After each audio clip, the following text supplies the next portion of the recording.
What's going on, FPL managers? Welcome to the video. In this one we're going through the watch list and the team selection for game week 13. Firstly, reviewing how the team got on in game week 12, McCarthy wasn't tested by toothless Sheffield United and picked up a clean sheet, although leaving Martinez's 11 points on the bench was a bitter pill to swallow. Cancelo's rotation worries were somewhat lessened when he returned to left back in the Manchester derby. The fact that he's now being used on both flanks is reassuring. His versatility might keep him in the starting lineup. A clean sheet was an unexpected but pleasant surprise. Chelsea unexpectedly lost to Everton 1-0 in a game where Reece James impressed more than Ben Chilwell for a cheaper price. Is it time for a switch? Dallas created a great chance for Rodrigo in the dying minutes of Leeds' 2-1 defeat to West Ham. The left back is demonstrating some decent attacking statistics, but with Leeds highest for number of big chances conceded in the last 6 game weeks, the clean sheets might start drying up. The monster midfield failed to deliver on the whole, with Son bagging an assist for Kane's long-range effort, while Salah was fortuitously awarded a penalty before being subbed off in a fairly lacklustre display at Craven Cottage. There wasn't too much expectation for Danny Welbeck at Leicester,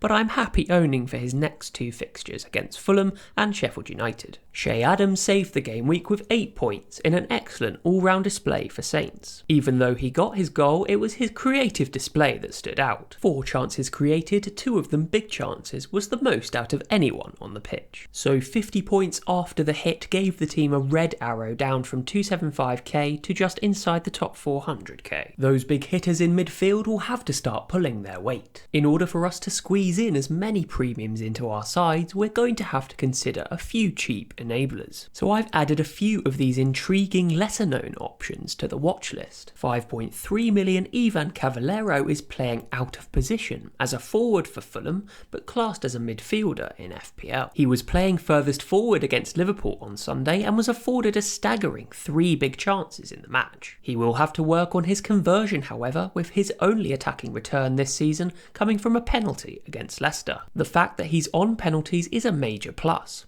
Fulham have received the joint second highest number of penalties in the league with 5. Fulham's fixtures are pretty good short term, with Brighton and Newcastle up next. James Maddison has knitted together 5 starting appearances in a row and now has 4 attacking returns in the last 6 game weeks. With 2 stunning goals against Brighton, the 7 million midfielder might be on the verge of a run of form. However, Leicester's fixtures are tricky in the short term, so he might be worth consideration from game week 16 when they play Palace and Newcastle.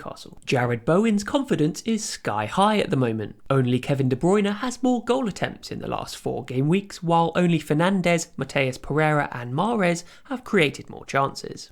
With West Ham having a double game week 19, Bowen is likely to be one of the most popular options in that game week, but it might be an option to bring him in now and bench in blank game week 18. Pascal Gross was confirmed as Brighton's first choice penalty taker by Graham Potter after scoring the last 2. Only Bruno Fernandes has created more chances in the last 6 game weeks. Brighton's next 2 fixtures are against Fulham and Sheffield United. Rafinha has started the last 4 games for Leeds and has been impressing statistically. Only Fernandes, De Bruyne, Bowen and Aubameyang have more goal attempts in that time. He will need to improve his attacking output with just 1 goal, but with Newcastle, Burnley and West Brom over the next 4, there'll be plenty of opportunities to improve. Other players to consider include Fabio Silva, who was given his first Premier League start for Wolves at the weekend, in the absence of Raul Jimenez. With the Mexican out for a while, this young Portuguese forward priced at just 5.2 million in FPL might be one to watch. 5 million midfielder Ademola Lookman has 3 attacking returns in his last 4 game weeks,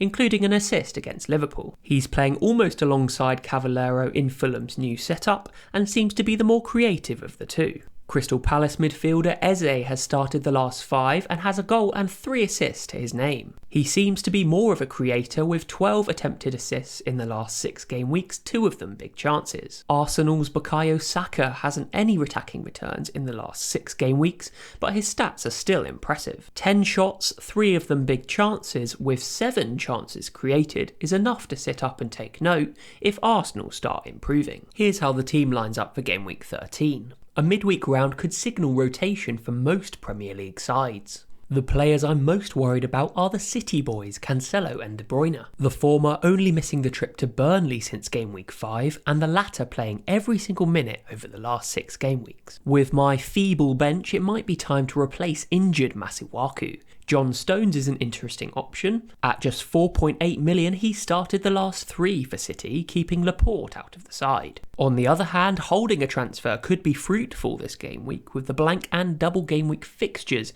expected to be announced soon. Martinez, who is up against Burnley at home, comes in for McCarthy, who has Arsenal away. Could this be another wrong decision? My cheap forwards Welbeck and Adams are another 2 players to add to the watch list for those of you who don't own them. Welbeck has started the last 5 games in a row for Brighton. Along with Fulham, Sheffield United and West Ham up next, he has 3 attacking returns so far, backed up by 3 big chances and 3 big chances created. He was pulled off at 60 minutes against Leicester, so I fully expect him to start against Fulham. Shay Adams has 2 goals and 2 assists in the last 6 game weeks, which increases to 4 goals and 3 assists in the last 8. In recent weeks, he's been impressing more as a creator with 12 attempted assists, 4 of them big chances. In fact, no forward in the last 6 game weeks has created more big chances than Adams or Welbeck. Pretty good value for under 6 million. The captaincy will be between De Bruyne and Fernandes this week, both with excellent fixtures and against poor opposition. The main consideration is to pick the player who is less likely to be rotated. I will pay close attention to the press conferences on Tuesday, hoping that Man City and Man United are involved. For updates on my decisions, follow me on Twitter at TEDTalksFPL. Thanks for watching, guys. If you've made it this far, please make sure to give the video a thumbs up. It helps other FPL managers see this content. Remember to subscribe, and I will see you next time.